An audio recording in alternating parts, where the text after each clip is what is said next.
o al medio con que puede generar, por ejemplo, si ejemplos más representativos de una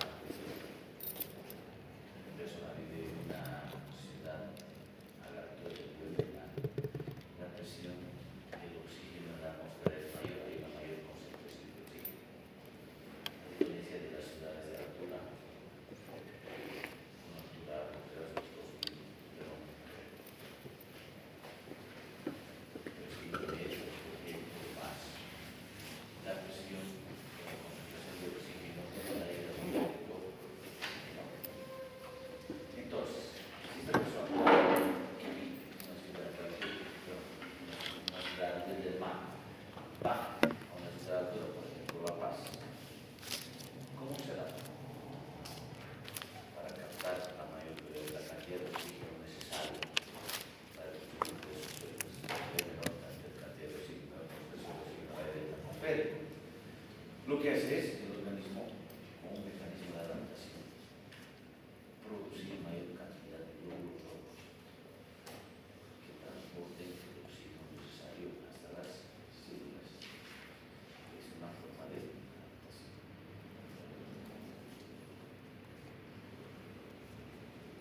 También es una forma de adaptación del organismo de aquellas personas que viven en el mar oscuro. Ustedes tienen una piel más oscura. Eso es por la cantidad de melánico que tiene la piel escamosa para pasar. ¿Por qué? Porque necesita una protección contra los rayos ultravioletas, porque estas ciudades están, los habitantes de estas ciudades tienen un riesgo mayor de sufrir daños por las radiaciones ultravioletas. Que están una altura por encima del mar, entonces el daño puede dar, o la frecuencia de producirse el daño, entonces tiene mayor cantidad de elemento melánico como mecanismo de protección. Pero cuando se vence esa capacidad de adaptación, sobreviene lo que es la lesión celular. Y esta lesión celular depende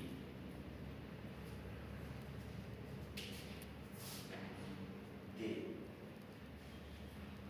nivel de agresión o el nivel de daño que haya sufrido el dolor, o dependiendo de la noxa, de la intensidad de la noxa. Cuando hablamos de noxa, es todo aquel efecto, toda aquella sustancia, partícula, que al ingresar al organismo puede causar daño. No sé si una noxa puede desencadenar daño, diferentes tipos de noxas. Todo efecto de eso. Dependiendo de la intensidad de la acción de la noxa o la intensidad del daño, estas lesiones celulares vamos a ver que se clasifican en lesiones celulares de tipo reversibles y las lesiones celulares de tipo irreversible. Cuando es una lesión reversible, su nombre ya indica una reversibilidad. O sea que si nosotros controlamos, si nosotros suprimimos o eliminamos aquello que está causando daño a la célula, esa célula nuevamente vuelve a cumplir sus funciones vitales de manera normal. Pero si hablamos de una lesión de tipo irreversible, acá lamentablemente el daño ha sido tan severo o tan intenso a nivel de la célula que pese a que nosotros controlemos, retiremos, eliminemos lo que estaba causando daño en esa célula, lamentablemente termina con lo que es la muerte celular.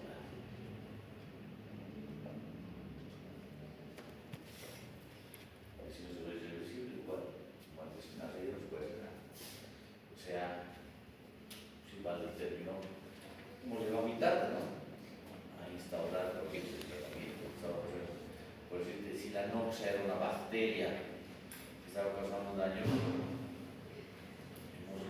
instalado el tratamiento con antibiótico que había utilizado, porque esa bacteria ha ocasionado necrosis en una parte de nuestro organismo, nuestro tejido, muerte celular. Y entonces la muerte celular, o hay dos tipos de muerte celular, justamente la necrosis y por otro lado la apoptosis. Formas de muerte en sí son lesiones de tipo irreversible, lesiones celulares de tipo irreversible. Entonces, con esa introducción vamos a este tema relacionado precisamente a lo que es la lesión celular. Pero antes, obviamente, antes de entrar a eso, vamos a ver en qué consiste la adaptación celular, los tipos de adaptación celular y cuáles son los mecanismos de la adaptación celular. ¿Cuál es el concepto de adaptación? Bueno, antes es importante conocer esto. Que la célula es la unidad estructural y funcional de los seres vivos. ¿Saben esto, no? Los tejidos están constituidos por células, los órganos están constituidos por células, entonces la célula es la unidad estructural y funcional de nuestro organismo y así de todos los seres vivos. Todas las enfermedades tienen en común una alteración en la estructura y función de la célula. Por eso vamos a hablar de esas lesiones celulares. Estamos hablando así, esas alteraciones van a producir lesión celular. Una alteración en la estructura y función de la célula. Toda enfermedad produce esto.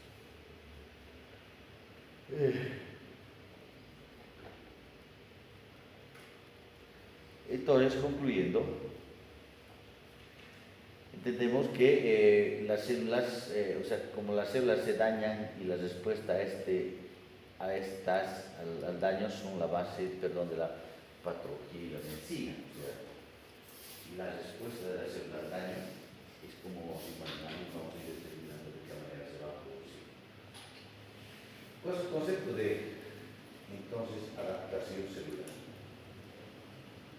La definición de adaptación celular son cambios reversibles. Cuando hablamos de adaptación, estamos hablando de una reversibilidad. O sea que si nosotros suprimimos o deja de actuar un estímulo que está ocasionando un cambio en la célula, esa vuelve a funcionar normalmente. Entonces, son cambios reversibles en el número, tamaño, fenotipo, o sea, tipo de célula, actividad metabólica o función de las células en respuesta a los cambios de su ambiente. O sea, a determinados estímulos o cambios en el ambiente, la célula se va a adaptar. En el número, aumentará el número de células. Hiperplasia, tamaño, aumentará el tamaño de esa célula como consecuencia de ese estímulo. Hipertrofia. Fenotipo, tipo de célula, ahí vamos a hablar de las metaplasias. Cambio de una célula epitelial, cambio de una célula madura por otro tipo de célula. Son formas de adaptación celular. Tenemos dos tipos de adaptación celular. Primero la adaptación fisiológica y tenemos la adaptación patológica. ¿En qué consiste la adaptación fisiológica? Representan respuestas de las células a estimulación normal por hormonas o mediadores químicos o al incremento del estrés mental. Adaptación fisiológica. O sea, en el organismo normalmente pues tenemos hormonas, ¿no es cierto?, que van regulando el funcionamiento. Entonces estas hormonas, pues los estímulos por hormonas pueden hacer que estas células puedan aumentar el número, puedan aumentar decir que en estas células se incremente la actividad metabólica o disminuya la actividad metabólica, o también tipo de estrés mecánico y una estimulación mecánica de las células. La adaptación patológica, acá son respuestas al estrés fisiológico que permite a la célula modular cambiar su estructura y función para prevenir el daño.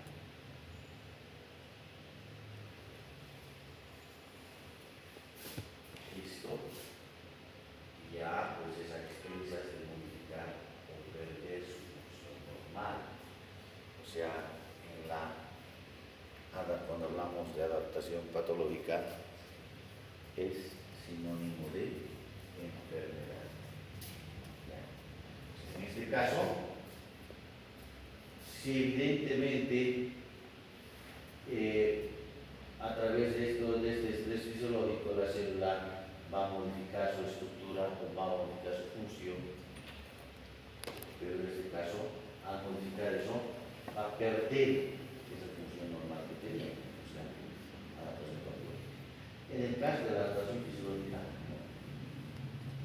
no pierde esa función normal.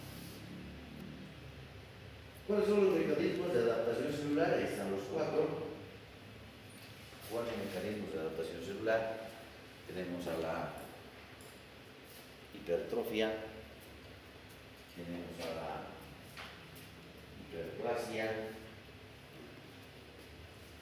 atrofia y la metaplasia. Son los cuatro mecanismos de adaptación celular.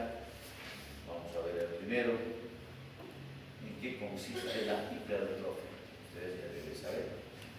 La hipertrofia es el incremento en el tamaño de las células de un tejido y por ende incrementa el volumen o el tamaño del órgano que conforma estas células.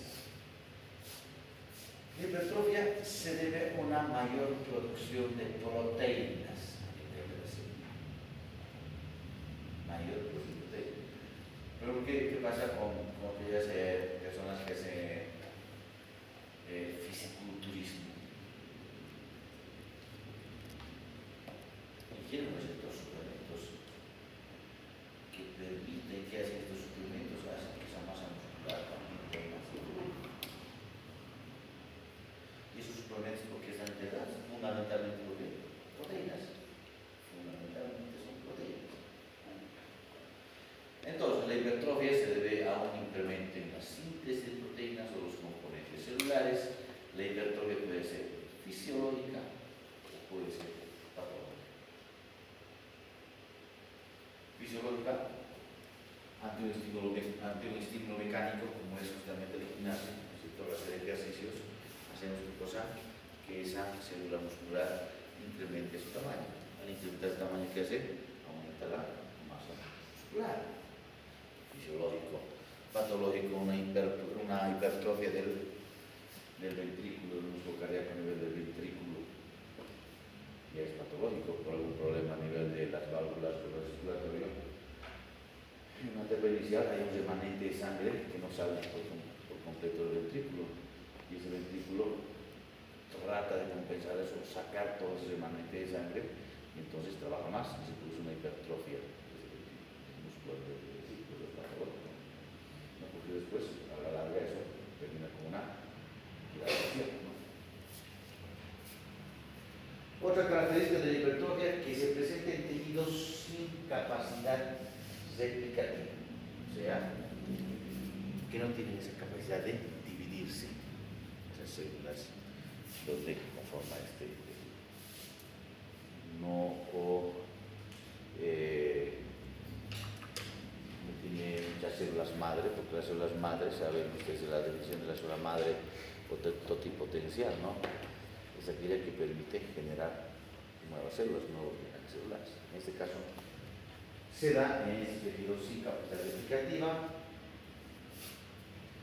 Y y está causada por un aumento de la demanda funcional o por estimulación hormonal. Aquí, ¿no? Vamos a ver que acá participa importantemente la acción. Entonces, acá tenemos justamente un ejemplo de una hipertrofia. A ver, inicio. Sí, ¿por qué? A ver, acá.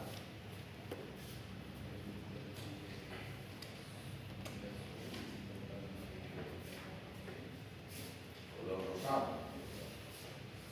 Si la H, y entonces fuera el pequeño núcleo.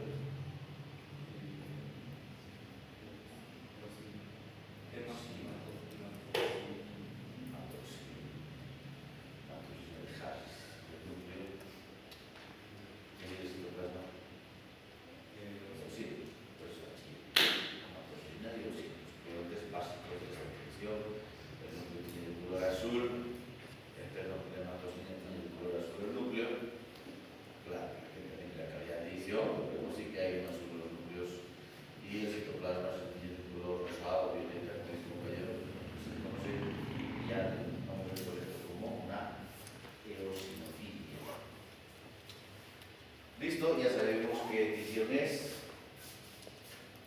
¿Qué tejido es? ¿Ah? A ver. ¿Qué tejido? Músculo. ¿Qué tipo de músculo? Músculo esquelético. ¿Por qué? Los núcleos están en posición periférica, ¿no? Entonces la célula debe ser corte de músculo esquelético longitudinal o transversal. Transversal. Listo, en esta parte. Bien, esta es la parte histórica. Ahora veremos por eso. Entonces lo histórico normal para ver lo patológico. Estas serían unas células de músculo esquelético normales. Tendrían que tener esta configuración. No exacta, ¿no? Pero y acá vemos otras ya células de músculo esquelético mucho más grandes. ¿No? Esta es una célula, esta es otra, esta. Acá estamos justamente frente a una hipertrofia. Por eso que dice que las células aumentan de tamaño, ante diferentes estímulos mecánicos. Entonces, en este caso un hipertrofia parece una persona que está usando el gimnasio. Hiperplasia. En este caso saben ustedes que es el incremento en el número de células del tejido. Si incrementa el número de células es porque hay una proliferación, ¿no?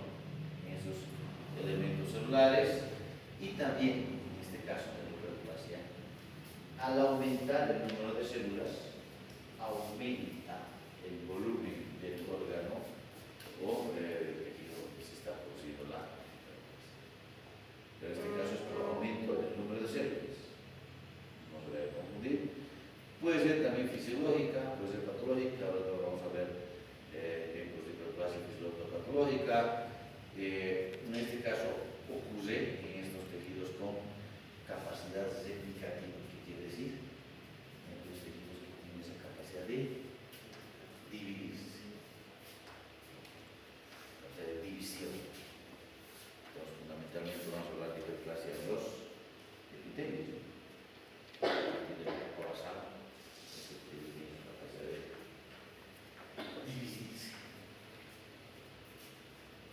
También, al igual que la hipertrofia, se puede presentar respuesta a estímulos similares, o sea, estímulos hormonales muy importantes acá para lo que es la hiperplasia. Esta es una glándula mamaria, lo mismo, ¿no? Visión, así es. Acá está un esquema de la glándula mamaria. Entonces, la parte funcional de la glándula mamaria, acá estamos asinos. La mamaria donde se produce la leche, y esta leche tiene que ser pues transportada a través de los conductos galatógenos. Eso es lo normal. Estos son cortes históricos normales. Esta es una mama de una niña.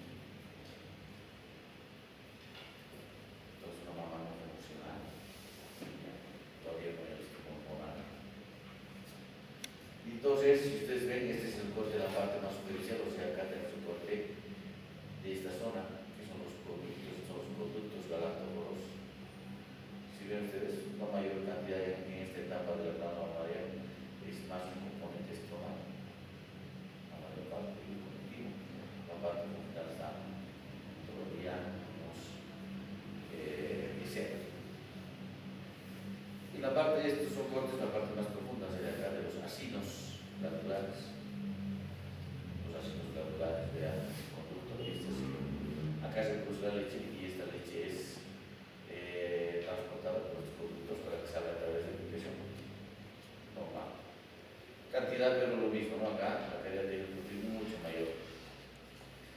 Pero ya, cuando va produciéndose el estímulo hormonal, acá hablando fundamentalmente de qué hormonas están, las hormonas que son los estrógenos, ¿no?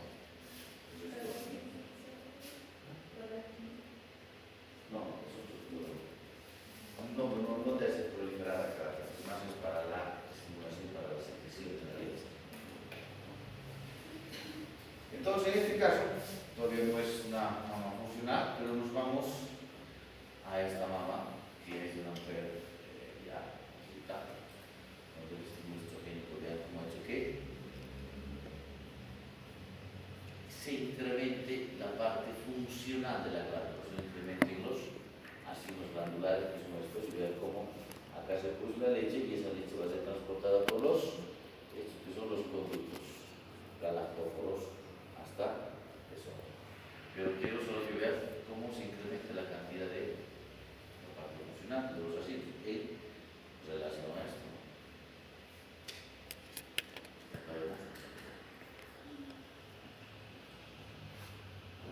Una glándula mamaria de una persona embarazada. Ya, se está preparando para la lactancia, entonces hay una mayor cantidad incluso acá de ácidos glandulares. Acá se produce y a través de estos conductos galactófaros se transporta la leche, pues acá hay secreción, hay leche. Entonces, este es un estímulo fisiológico normal, por una hormona, por el normal, pero hay también estímulos patológicos que no son normales. Entonces hablaremos ahora de esto. ¿Qué será esto? ¿Qué debe hacer?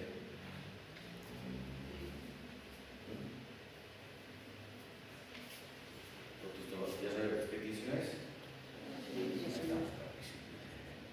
Tiene así, histológico. Signo de la tecla del piano. ¿Sabes? Como teclas del piano, ¿no? Blancas, verditas, signo de la tecla del piano y le bajamos. Es un corte histórico de endometrio.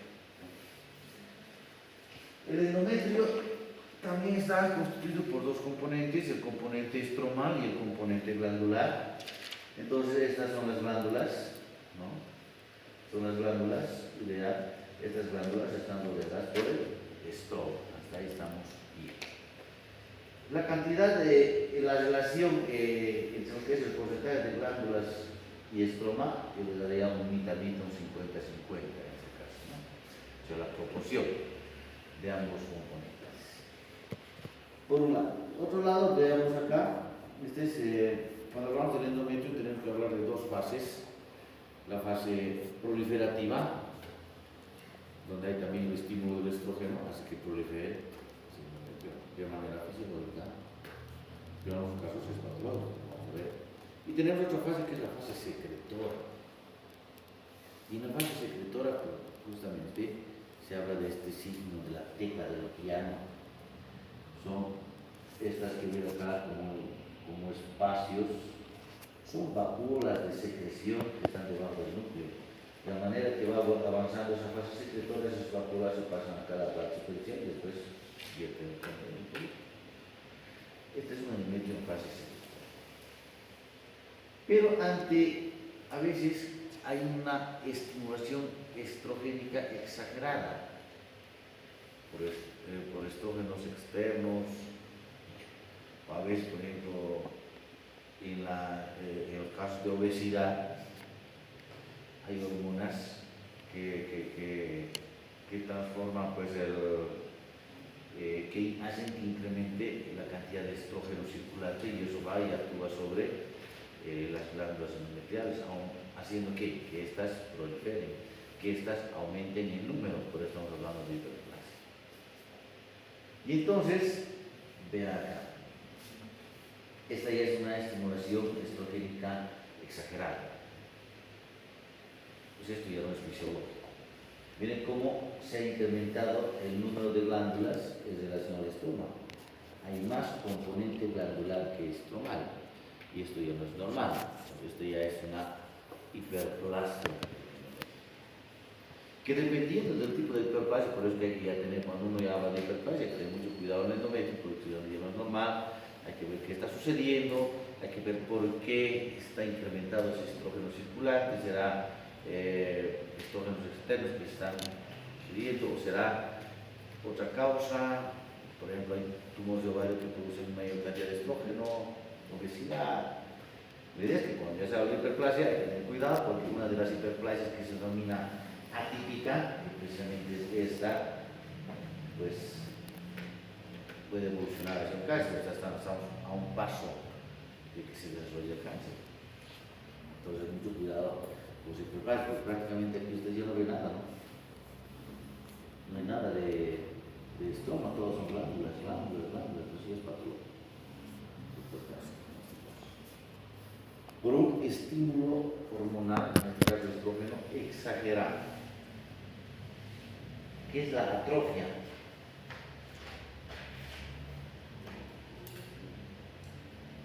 Disminución en el número de células que provoca una reducción en el tamaño de un órgano tejido. ¿Ven?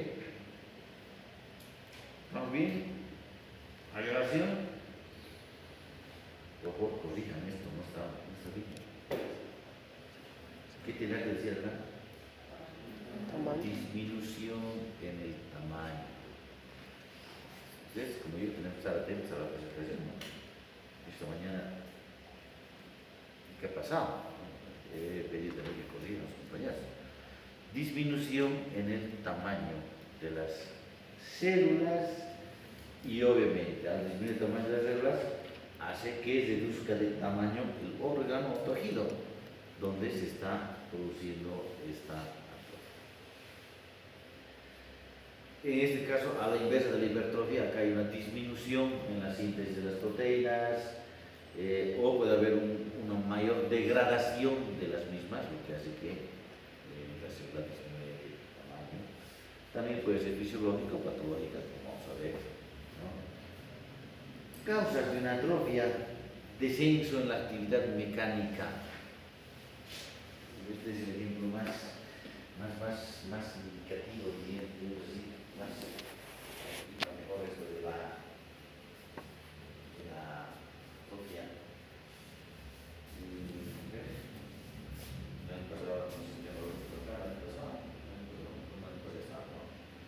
Yo tengo una fractura de la extremidad inferior por realizar fútbol, practicar deportes. Una fractura, estaba un mes y medio más, 2 meses, y eso.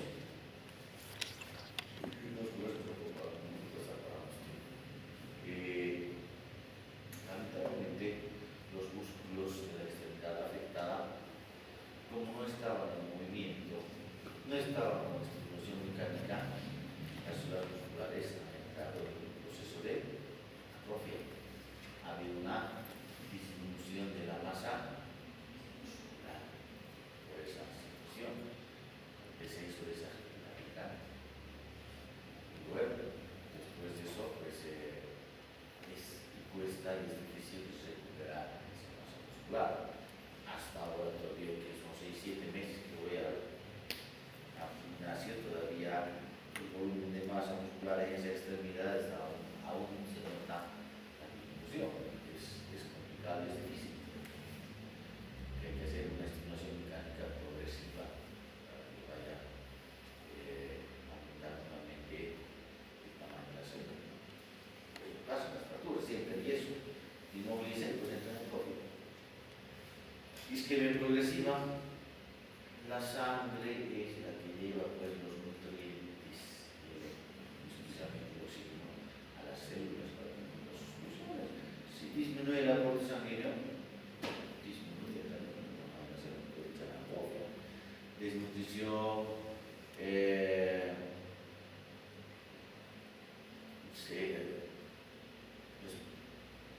esto estaba bien, la receta estaba bien, pero a manera que voy utilizando el flash, se le va a cambiar el texto. Aquí ya dice redacción, seducción del estímulo hormonal. Eso pasa, pero se dan cuenta de eso, se van cambiando las palabras. Bueno, también entonces una reducción de la estimulación hormonal. El endometrio, lo mismo.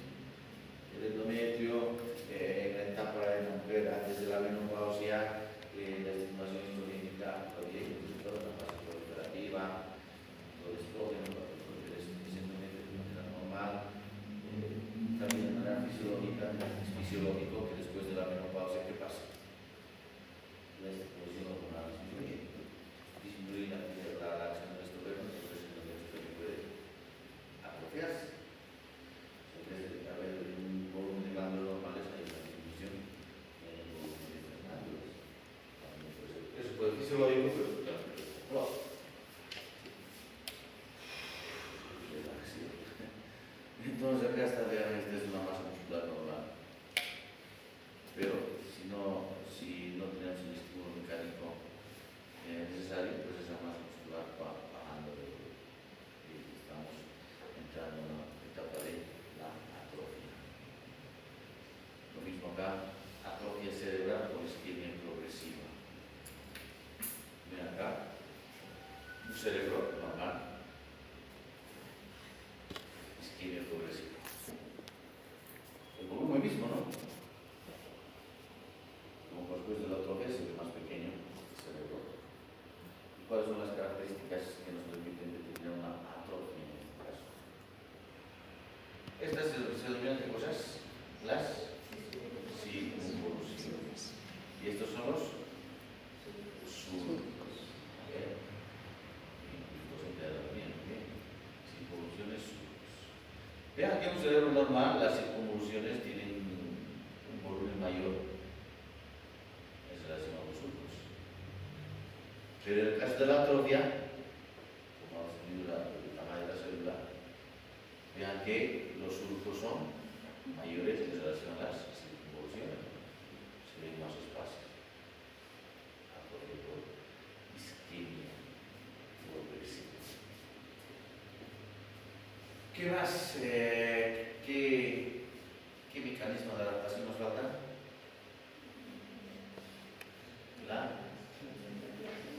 La metaplasia. Tendrás algunas imágenes, ya no va a dar más tiempo. A ver si puedo para la otra clase ya. Van a repasar por favor para que no salgamos del contexto. Pero aquí hasta otro ejemplo de una atrofia o debido a una atrofia fisiológica, debido a un estímulo hormonal que ha descendido. ¿Qué criterio es? Plano, estratificado, no queratinizado. Es el criterio del exocervix. Y vean el volumen, el espesor de este epitelio en relación al espesor de este. También es un epitelio plano estratificado no queratinizado en el exocervix. Nuestra paciente, claro, vean el espesor, desde acá hasta acá es el epitelio. Y acá, desde acá hasta acá es el epitelio. Ha disminuido de expresión.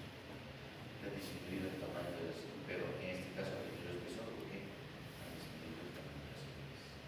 Una atrofia de este epitelio escamoso. En este caso también una mujer postmenopáusica, porque el epitelio del útero responde a ese estímulo hormonal, donde el estrógeno hace pues que este epitelio se mantenga con estas características. Pero como ya no hay estímulo hormonal, entonces este epitelio está más delgado, está más aplanado. Por la disminución del tamaño de entonces también nos entra una atrofia en este caso de glúteo. ¿Qué más?